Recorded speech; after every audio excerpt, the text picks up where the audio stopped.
Hey guys, it's Mark Rodriguez here with WWE Aftershock, my review on WWE Beast in the East. Now this is kind of weird. I don't really think it's considered as one of the official pay-per-views or whatever. They did this big event in Tokyo, Japan, and I don't know, it's like a big event or whatever, and I guess because of course it's international, it's watch online now. With the network, it's all like exclusive on the WWE network, watch it now, and all that stuff. But like I said, it's not really considered part of the, like, I guess, part of the regular pay-per-views like WrestleMania, SummerSlam, and all that kind of stuff. Although, there was one big thing there, I'll tell you about that when we get to it. But, yeah, due to it being filmed live in Japan, the first time you're watching it, of course now you can watch it whenever, but when watching it live, it's, for us in America, it was 5:30 in the morning. So, yes, for someone like me that usually sleeps, like, past midnight or 1 or 2 or something, I basically went to sleep early, woke up, watched it live, and then went back to sleep. Because, of course, this is 4th of July. Hey, happy birthday, America. And we're going to be busy with fireworks and things like that later on. I don't really want to waste time, like, catching it later. Let's just watch it when it's live and, move on with the rest of the day. So, yes, Beast in the East, lots of big matches. The main draws, of course, Brock Lesnar is going to be there. And, of course, this is his first official return to the ring since his suspension and Raw. So, I mean, he's made some appearances here, but he hasn't had an actual wrestling match, though. So, this is the big deal here. So, first match we had was Chris Jericho versus Neville. And I'm actually kind of surprised. I'm really surprised they had Chris Jericho there. I thought he was going to be there doing an intro or something. But no, he was actually fighting. And, well, in my opinion, I never really considered him too old to, like, get back in the ring, really. He was still in decent shape. He's not like, I mean, hasn't been that far back. I mean, Booker T, in my opinion, Booker T could still probably kick some ass. And, I mean, Kane is probably, like, older, and Kane's still around. He's still fighting now. So, I don't know. I never really considered Jericho as someone that old to retire, like, like Undertaker, like Hogan, like all of them, But, yeah, he was back in the ring. Of course, he wasn't as fast and dynamic as he was before, but he still did a couple of high-risk moves. He still did like a drop kick off the ropes and stuff. That was pretty cool. And his opponent was Neville, the high-flying Neville, and that's, of course, well, you've seen him. He's full of energy. He's doing backflips and cartwheels and just flying off over the place. So it was an intense match. So, yeah, Chris Jericho really stuck mostly to a lot of submission holds, a lot of moves to really, kind of knock the wind out of Neville's sails. But like I said, yeah, Jericho still did this epic, like, spiral drop kick off the ropes. So he was still doing some moves. There was some moves to counter him and stuff. And he was kind of like grabbing Neville or punching him out of the air or something when he would do things. So it was pretty cool. And yeah, at the end, well, there was lots of things. The only things I remember most hand is that Jericho did do his Lion Tamer move. It's kind of interesting though, because in WCW, it was called the Lion Tamer. Here they call it the Walls of Jericho. But Neville, he still managed to escape. He was too close to the rope, so grabbed the rope, so he was, he was okay. Neville, of course, did the Red Arrow, but I believe Jericho countered and stuff. And then he tried to do some kind of move or something on him, but Jericho grabbed him and reversed him and did this weird, I guess, inverted version of the Lion Tamer move, and then that was actually called the Lion Tamer. But yeah, from my memory, back in WCW, it didn't look that way. It looked like when he does the Walls of Jericho or whatever. But either ways, Jericho won.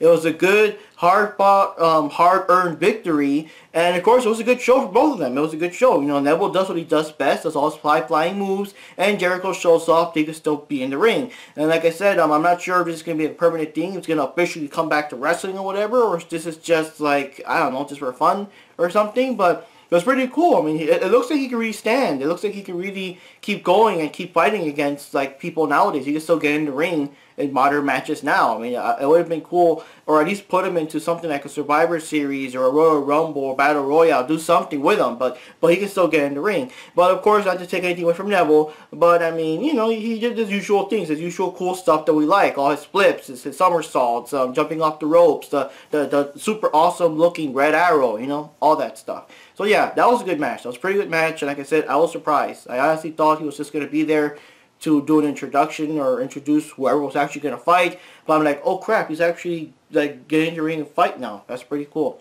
The next match we had was Paige versus Tamina versus Nikki for the Divas Championship match.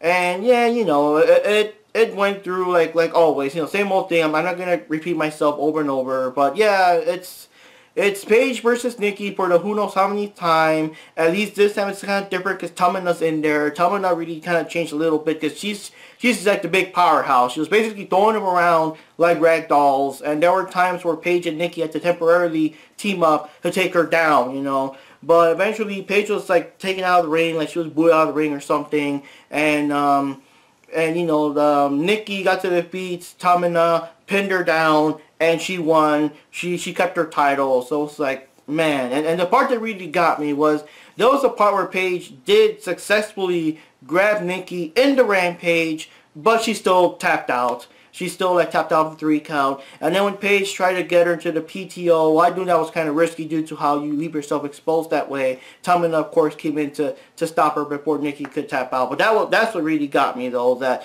she tapped out, that she still got up after the Rampage. It's like, whatever. So Nikki, of course, is still champion. Same old, same old. At least Tamina gets more exposure now. I think this is one of the first times we've seen her fight, as herself, and not just like AJ's bodyguard or Naomi's partner or whatever. It's like the first time I actually get to see her fight, fight, and not just be someone else's something, So anyways, the next match was, of course, the big thing. This is why it's called Beast in the East, because Brock Lesnar is going to be in it and whatever. And his opponent was Kofi Kingston. Okay, that was the most random thing ever. When Chuck Rodriguez told me, oh, dude, don't miss it. It's going to be so awesome, blah, blah, blah, blah. And he told me his opponent's going to be Kofi Kingston. I really thought he was joking. Or it's like, dude, no offense to Kofi, of course, he's cool and all that, and he also does awesome high-fly moves, but, dude, what can he honestly do, if anything, against Brock Lesnar? I think that they had, okay, we got Brock Lesnar fighting, and, well, he's an opponent, obviously, so all you guys gather around, draw straws, and I really think that Kofi, he drew the short straw for this one. So, yeah, this went like you would expect, considering that it's Brock Lesnar, okay? Kofi did try to start off strong, try to beat him down, try to do the most he could against him. There was a time that Brock did a suplex, was going to do a suplex, but Kofi actually backflipped out of it, landed on his feet. But after that, you know what it is. Suplex City, bitch. So yeah, he just suplexed Kofi a bunch of times, did the F5 once or twice, 1, 2, 3, that's it, match was over. It's like those Mike Tyson matches where he just does one punch or two and the guy's already out, and wow. And of course, everybody was cheering because, of course, the display of power, how awesome it is and all that stuff, but it was so short, though. And even Brock Lesnar thought that it was short. He was about to leave. He kind of stopped yeah, I'll come back. So even though the match is over, he still came back. He still did more suplexes on Kofi. He still did another F5. I felt so bad for him because he was he was half dead in the ring. And the audience was still one more time. One more time. Dude, he can't take one more time. And then the New Day showed up. So, of course, we got F5 for, we did a suplex for Xavier. And, of course, the big shocker, because considering how big and heavy Big E is, that didn't stop him. Brock Lesnar still picked him up like nothing, and F5 to the Big E, and yeah, that's it. He walks out, and that's it. Wow, that's the whole event is named after him basically, and that's it. That's over. He walks out, and I thought he was gonna maybe come back later, but no, that was it.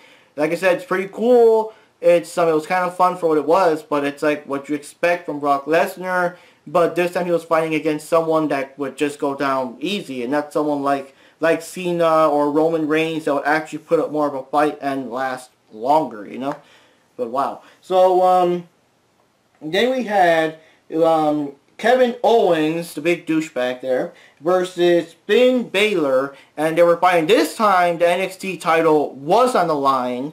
I liked how he was talking to promos about how he was fighting with his title and defending it, whatever. I'm like, bullshit to that. Every time he tried to fight with on Raw, and they would say like towel's on the line. Oh no, hey, no, towel's not on the line. The towel's not on the line. No, and all that stuff. So you weren't a fan, your towel worth nothing. But yeah, Kevin Owens was douchey the whole time. There was this big ceremony thing where I guess when it's a real big championship title match or something, the people throw all these multicolored streamers all over the place, and these women come and deliver like these big bouquet of flowers to Finn and to Owens, and Owens just throw this shit out the place. So like total lack of disrespect.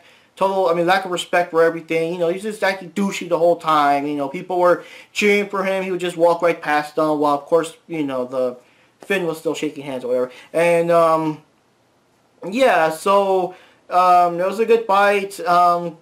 Finn Balor, they actually had a special, like these Raw behind the scenes, whatever specials, like right before. I only watched the last 5 minutes, but right before the pay-per-view started, there was a big special about him, his history, his whatever. So if you never heard of him or don't watch NXT too much, you'll get some idea of who he is and why this fight's such a big deal. And apparently he became famous in Japan, wrestling over 10 years in Japan when he started out. So for Japan, in this case, it's like one of their favorite stars is coming back to action.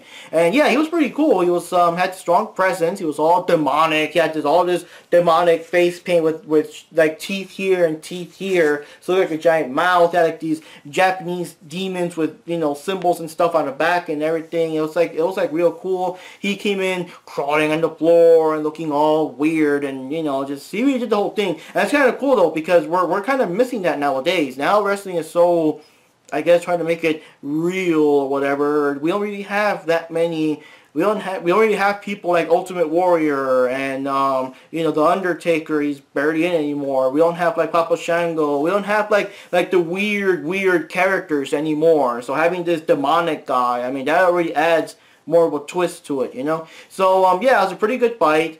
It's hard to describe. There's just so many cool things happening all over the place. They were both trying their best. They just both wouldn't go down. They kept trying to do things. Kevin Owens eventually got frustrated and started slamming him against the steel steps to weaken him and everything. But no matter what he did, Finn will still tap out.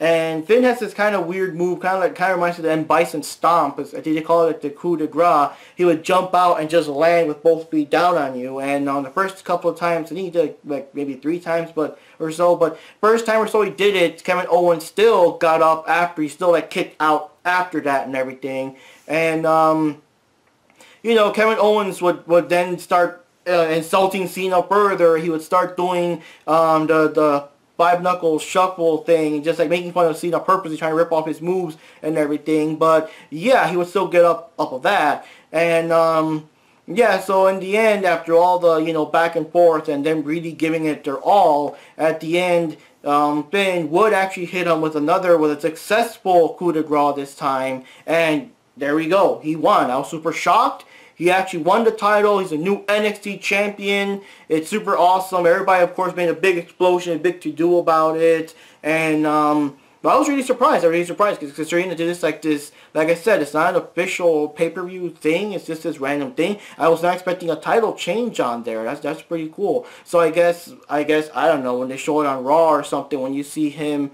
wasn't Owens without his belt on, they're gonna have to explain, hey guys, you got to watch Beast in the East to find out what happened there. But yeah, it was a pretty good match. It's pretty good. Lots of good skills there. One thing I'm noticing though, that throughout the whole match though, Kevin never did his pop-up power slam, power bomb, whatever it's called. But because yeah, that probably would have taken him out. I don't know. But or maybe it was just that Finn was so skilled, he just didn't give him a chance to do it. But yeah, it was a pretty good match. It was pretty decent. Like I said, I like the style though. I like the whole face painting, because we need more I guess fantasy-ish characters in the wrestling. So does not make it so real, But yeah, so the Demon won. He's the new NXT champion, and let's see if he takes this. Let's see if he starts appearing in Raw or these other matches now after that. And surprisingly, this was not the main event. I thought it was main event quality. The main event was this super random tag team match, which was King Barrett with Kane against Dolph Ziggler and John Cena. And that was what? That was the most random thing ever. I heard they were talking about John Cena being in the main event, and then, like, you know, they bring in Barrett, and I was like, okay, I guess Barrett versus Cena. But no, then it's announced as a tag team match, and I'm all, well, I guess the Cena match will be after this or something. No, he's part of it. So that's kind of the most random thing ever. I don't know. But decently, though, it was a good match. It was a good fight. Lots of back and forth here and there. I gotta give credit to Dolph Ziggler. I like that now he's actually more active now. I mean, at least whenever we used to first start watching wrestling, all his matches, he would just go down like a bitch. Like, first 2 hits, he would just go down, and all he would do was just take the abuse for most of the match, and then, I guess, catch you off guard and pin you or something, or do his zigzag and pin you when you're distracted. But still, most of the fights, he was just face down, getting slammed and whatever without any resistance. But now, recently, he has started to really fight his way through. So here he was rocking it up. Kane basically stole the show, I think. He was the one doing all the power moves. He was basically showing off that he was the big man in the match. He was throwing Cena around and doing, you know, all this stuff, and the choke slams and body slams and suplexes. Cena did a couple of hits and stuff, and Kane was basically just shrugging it off like, you kidding me? You know, like that kind of stuff. He was showing a lot of power in the match, so that was pretty cool. It kind of, I don't know, I guess it kind of highlights more of Kane, because we just overlook him so much now. He only appears in these random tag matches. You rarely see a fight like one-on-one. And whenever it's one-on-one anyways, he just calls the authority to help out anyway. But this time there was no authority. It was just Kane in there. The only thing I remember Barrett doing, there was a time where Cena was going to jump off the rope, and Barrett kicked him. And ow, dude, that crack was so loud, really loud. It felt like, geez, he just bust a rib on there. That was like, ouch, dude, like, geez. Maybe it was the camera angle or the mic was too close, but that was like a loud kick there. But yeah, as you would expect, Cena would win. I think he did the AA on Barrett and pinned him down. I believe so. Yeah, I forgot. But you know, you expect, it's the main event. Cena's in it. You're not gonna have him like lose to the bad guys. Kind of leave everyone with a bad taste in their mouth, having Kane and Barrett win. So you kind of sort of knew Cena and Ziggler were gonna win. But yeah, it was a pretty good fight after all. I mean, the whole pay-per-view, it was kind of entertaining. It's just, I guess, like the two best matches were having Jericho come back, Jericho versus Neville, and Finn versus Owens. At least if you don't know Owens, at least for the pleasure of seeing him lose his fucking title, just have something bad happen to him. He's so douchey, you know. You just want to see him lose, you know. So that was kind of cool. And Brock Lesnar is always cool to see, but I mean, really, what do you expect? It was like those Tyson matches, over almost before it even starts, you know. And yeah, I also noticed, I guess, because you're flying out to Japan and stuff, and you can only take so many people, or I don't know how it was. It was kind of weird that everybody was missing their companions or partners, or whatever you want to call it. You know, we had Nikki was there, but Brie wasn't with her. Dolph Ziggler was there. Lana wasn't with him. Paul Heyman was noticeably absent. He was not walking alongside Brock Lesnar. The rest of the authority didn't come in to cheat whenever Kane was losing or whatever. You know, like, yeah, like it was just like the guys themselves. It was like a time for them to really shine and show off what they're really capable of doing, without their extra partners or whoever's coming in to cheat and do stuff, you know. So anyways, yeah, good match, pretty interesting. I guess, like I said, the most important thing to watch here is because to see the whole fight between Owens and Balor, because if you don't, you're going to be confused why on Raw or whatever, he's going to suddenly start walking around without his belt on anymore. But yeah, so anyways, guys, a pretty good match, pretty decent, interesting. Of course, it's on now. You can just rewatch it again on the network whenever. But like I said, I just want to see it live. But that was this episode of the WWE Aftershock, Beast in the East, even though the Beast was in it for like maybe 5% of the whole thing. But see you all later, guys, and we'll be seeing you in the ring for WWE Battleground coming up. That's coming in a couple of weeks. And happy 4th of July, guys. Have a good one.